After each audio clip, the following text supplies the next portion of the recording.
अक्षय कुमार को बार बार कहा गया कि कॉमेडी फिल्मों में वापस आए, लेकिन हाउसफुल 5 का ट्रेलर जैसे ही रिलीज हुआ तो क्रिटिसिज्म शुरू हो गया। कोई कहने लगा कि पूरे ट्रेलर में कोई हंसाने वाली सॉलिड पंच लाइन नहीं मिली, हिंदी सिनेमा में कॉमेडी खत्म ही हो गई है। कोई इसके डायलॉग लिखने वाले फरहाद सामजी पर तनकीद करने लगा तो किसी को डायरेक्टर ही पसंद नहीं आए। अब ये सारा का सारा क्रिटिसिज्म क्यों गलत है और कैसे ये फिल्म एक बहुत बड़ी हिट बनकर सामने आ सकती है, लेट्स ब्रेक इट डाउन।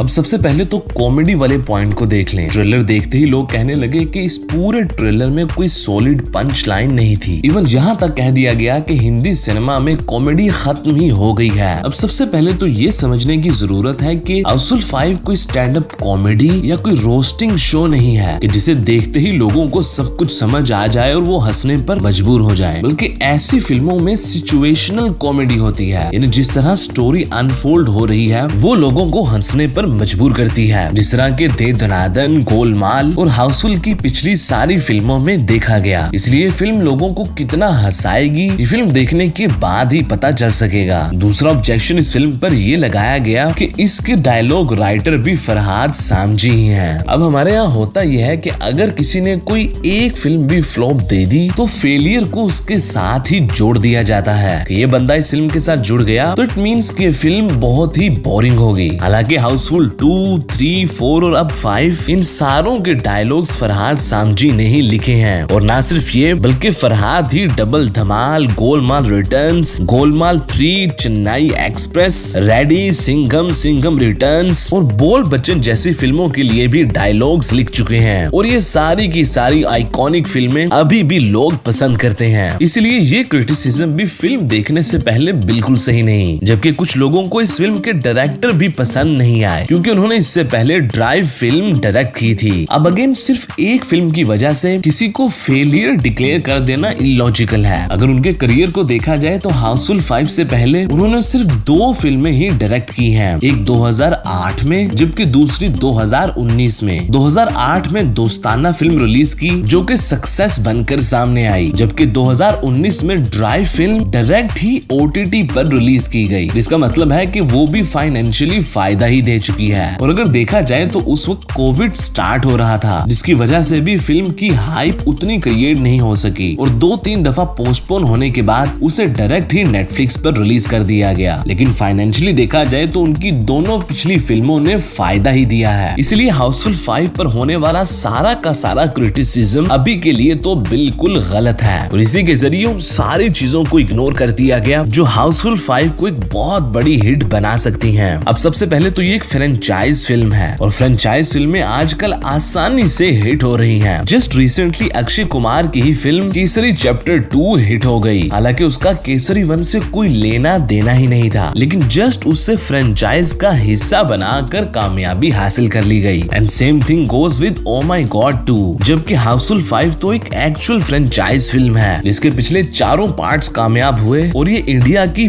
पहली ऐसी फिल्म होने जा रही है जो अपना 5वां पार्ट रिलीज करेगी। इसी तरह इस फिल्म में 19 A-लिस्टर्स ऐड किए गए हैं, यानी 19 बड़े एक्टर्स। तो जाहिर है उनकी एक फैन बेस होगी और जब इतने ज्यादा एक्टर्स एक साथ फिल्म में काम करते हैं तो ऑब्वियसली उसके बनाने और आउटपुट में भी काफी फायदा होता है। इसी तरह अगर फिल्म की सेटिंग देखी जाए तो वो बहुत ही यूनिक है। तकरीबन पूरी फिल्म को ही एक यॉट पर शूट किया गया है, मतलब एक लिमिटेड सी स्पेस में ही पूरा का पूरा क्रेज देखने को मिलेगा जो कि काफी यूनिक और इंटरेस्टिंग है। इसी तरह अगर फिल्म की कहानी को देखा जाए तो उसमें कॉमेडी, लव, रोमांस के साथ साथ सस्पेंस और थ्रिलर भी डाल दिया गया है। यानी जैसे हमें रिसेंटली हॉरर कॉमेडी फिल्में देखने को मिली जहां दो ऑपोजिट चीजों को एक ही फिल्म में डाल दिया गया, यानी हॉरर और कॉमेडी एक साथ, और वो सारी की सारी फिल्में कामयाब हुई। इसी तरह इसमें भी एक तरफ तो कॉमेडी है, लव है, रोमांस है, वहीं हमें सस्पेंस, थ्रिलर, मर्डर और